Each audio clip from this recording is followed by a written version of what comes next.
Right, so hello guys, welcome to another video. In this video, we're going to be talking about the iPhone SE. Yeah, finally, after, what was it, like 3 months after April the 22nd, I believe, was the last time I actually uploaded video. I recorded it on the 21st of April, as far as I remember. And yeah, we're going to be following up to how the experience was on this iPhone. I, of course, stopped using it as a single month challenge in May, the 21st of May. I would say it was a great. I mean, it wasn't like the best experience ever, but it was certainly usable. So, yeah, let's go ahead and talk about what I experienced here. For once, this thing is not running the most latest software, as we can go here ahead and see. It's running iOS 15.8.2, which is quite old. But the thing is, like, it gets new releases until 2025. I believe the last one was from like 2 months ago. Even like I think I don't even have it installed. I believe the latest version is 15.8.3, which is really cool that Apple is still supporting this device, at least security wise, not like major feature release wise. But yeah. Let's go ahead and see what else we have. Pretty much every app I needed, which apparently, like, using this thing, I realized that I don't really use a lot more apps than I really need. Yeah, every single app I really used did work. I don't really game on the phone, so I didn't have like issues with games. Like, mainly if you're gonna use something old like this, I think your main concern is that like games are not gonna run. But like, as I don't really use games, I don't really play games, yeah, this thing was pretty much satisfying for me. So what did I experience? Like, what were the drawbacks of this experience? I would say there was one thing that when I opened up Instagram, and Instagram is pretty much a poorly optimized app everywhere. Um, I don't know why, but the audio like cut off when I was actually listening to music while opening Instagram. It seemed like it had like a buffering issue and like basically wasn't able to buffer the song and just like cut out in the middle of the song. That was annoying, but I got used to it. It was like not it was not insanely rare that it happened, but it was still rare compared to whatever else. And we can talk about the camera quality. The camera itself is pretty good. It's not the best by modern standards, but it can do a lot of performance for what it is. I believe it's a 12 megapixel sensor. If I'm wrong, I will make sure to have it on the actual video as a reminder how much it is. So basically, we can go ahead and like talk about the other issue I had. Well, the battery life was actually good, but the thing is, I didn't realize that it was good because for some reason the battery life decided to go down. Like firstly, it went down in chunks. So if we look back at 10 days ago, we can see that like I did have it on charge. And do you see this? Like it says 1%. I can guarantee you, if you see this like small thing here, that is basically it saying that it has like 1% of charge left. And that was so weird to me. Like I thought that for the first week, I believe, I thought the phone was discharging really quickly, but actually it was going down through like insane chunks. So for example, if it's 65, I believe it's going to go down to like 54 in a few minutes. Like it's just gonna jump. It's not gonna have a gradient.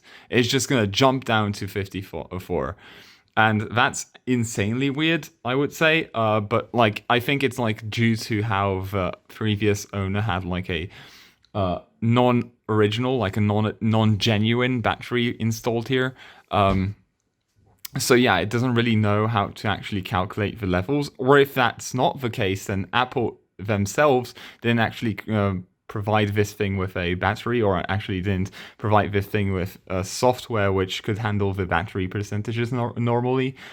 So if you don't know the analog of this phone, so version this phone is actually copying is actually the 6S. So whatever you have on the 6S, except for the battery life and the screen resolution. I mean, the PPI on this thing, I believe, is a lot more than the 6S has. But like, yeah, in terms of like everything else, it's basically a 6S in the 5S body or the 5 body, if you might say. And that's what I like about this phone. This phone is really compact. The thing I really enjoyed with this phone is it's really usable. Like, I mean, I have bigger hands, but like still, I can't really have, like, I don't really like to have my phone being a distraction to my hands. This thing I can reach from wherever I hold it. If I hold it here, I'm still going to be able to reach the camera icon. If I hold it here, yeah, the sky's the limit. I can reach everywhere just like fine. But like on my main phone, I can't really do that, which is absurd, I would say.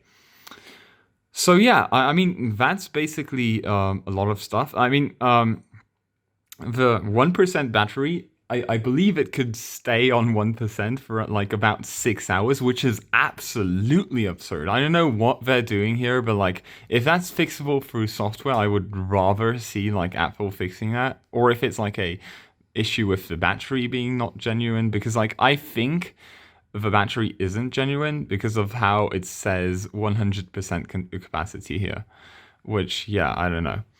But all in all, it did call.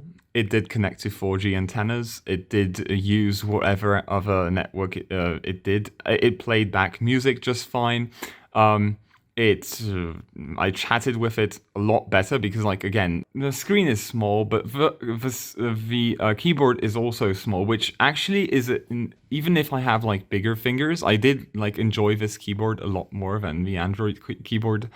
Some people didn't agree with me, but while I was like judging it, like the app, like the Android one, but this one has like the thing is like this tracker, especially this tracker here, the way that it moves smoothly. Like in Android, it doesn't, but here it's just like in Android, it moves quantized, if you know what I mean. Like it just like stops. It has like discrete values. So if you're gonna go around search, it's just gonna teleport to the middle of S and E, rather than just like smoothly scrolling past it, which is I think something that Android has to introduce, because like at least like Samsung, because I do use a Samsung device and it doesn't do that, which I think it should improve in that case. Yeah, one other thing I would want to say is like I wanted to transfer files. I did manage to connect to an SMB, but every time I wanted to transfer a file, it really it just transferred the whole file,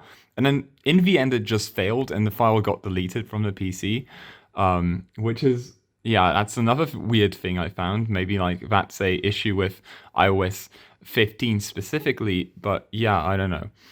The weather app worked. Basically every single app like Apple has here worked perfectly fine. I didn't have to update the apps. They weren't annoying. Like they didn't update in the middle of the day or in the middle of me actually using the phone, which is really cool. Yeah. I mean, the only complaints I might have is that Firefox on iOS doesn't have an ad blocker, because it's basically Safari, but like with a Firefox I don't know how you call it, like a Firefox theme applied to it, which is, yeah, weird, but like it's how it is on iOS, so yeah, you gotta live with it. Yeah, I do like the way this phone is really pocketable. It's small, it just fits into everything you put it into, and yeah, I really didn't care about it, and I do like that. I do like that aspect about phones a lot. So yeah. And I do like the look of iOS. I like the feel of it. It looks really polished, even on a device this old. I mean, I was expecting this to lag, like stuff as simple as this, because I have like a 2017 or 2016, I believe, iPad mini. And when I open up this menu, it just like lags like insanely badly. But like here, wow, bro, like it's actually like doing everything just like smooth as heck. So yeah, I don't know. Your mileage may vary. Maybe I have a golden model. I really don't believe that, but like anyway. The headphone jack, I did use it. I even though I have like the AirPods Pro, I did use the headphone jack for diagnostics. I was volunteering as a sysadmin, I would say, for a company which was gonna move from a location to another.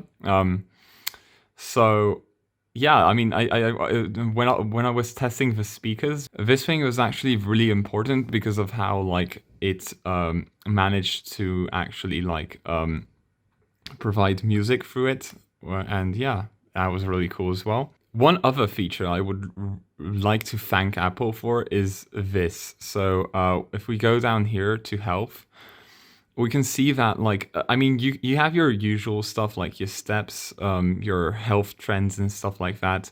That like exists on every platform, right? But here, and this is what I really care about. Like, I want to make sure that people really know this. It's the hearing tab. I mean, yeah, of course, my 0 day exposure is different today because, like, yeah, I didn't use this phone a lot since that time, right? So the 17th of May, 18th. As you can see, it just tells you how much decibels you listen to, so that's really cool. And I really want to see a lot more device manufacturers actually implementing this to their softwares, because this is really cool. And I really don't like it when I see someone on the streets like hearing music, like listening to music, which I can hear outside their earbuds. Which really, I really feel sorry for the people who really don't pay attention to this stuff. This stuff actually gets rid of it just destroys your one of your senses, and this is such a good deed by Apple that I can't really thank them much for it, because I'm a really big advocate for actually listening to music at normalized volumes, and this is exactly what we have to do. We have to make sure this is mainstream. For example, what happened to me was I realized that 71 decibels was what I was listening to, and I just like by watching this whole thing unfold, I just realized that I can just lower it. And yeah, that's what I did, and then started listening to 68 or 70 decibels, if you may, in the end. Of course, like you have like some slight decibels higher than that, because like I believe this one was like accidentally high. I just like the button got pressed a lot more than I had to, but like yeah, anyway, I mean it for short amounts of time it's good, but I mean it's fine. But for long periods of time, which a lot of people do listen to without actually knowing, without actually being educated, that could be a problem. So as you can see, and speaking of the battery percentage, before we end the video here, we have 61%, and as I told you, it just like went down like at once from 65. It just like stands at some arbitrary percentage and just like crashes down to like the other seats. I don't know why it's like this, but yeah, it actually has a lot of juice. It holds juice, but it can't monitor the juice properly. So yeah, if you have one of these like locally available, which is also cheap, I would recommend buying it if it's like lower than $40, because for $40 you're getting a lot of phone here. Of course, if there aren't like better options for what you're getting, if you want a small phone, a phone that can be used in 2025, and yeah, if you want the Apple experience on the lowest of low ends, it's still it's still a pleasing experience. So yeah, go ahead and buy it if you find it for cheap. But yeah, if you have a higher budget, and if you have like options you like from Android and stuff like that, I would recommend getting something from Android, or a little like basically a little high end than this. Maybe like a new phone to assure that you have like guaranteed system updates, because this one is on its final version. This is gonna die someday. As much as we don't like it, it's gonna die someday. Oh yeah, and also I wanted to add like the last thing I really liked about this phone was the actual fingerprint sensor. It's record fast. It's like really fast for what it is. Maybe I got used to like how slow on-screen sensors are, but this, man, this is. I mean, you can see. the thing is, like, if you do this, let's do that. That's really fast, and yeah, I don't know. I really like this phone. I will be keeping it because I really wanted to have it as my collection. I mean, in my collection, and yeah. See you in the next video. Bye.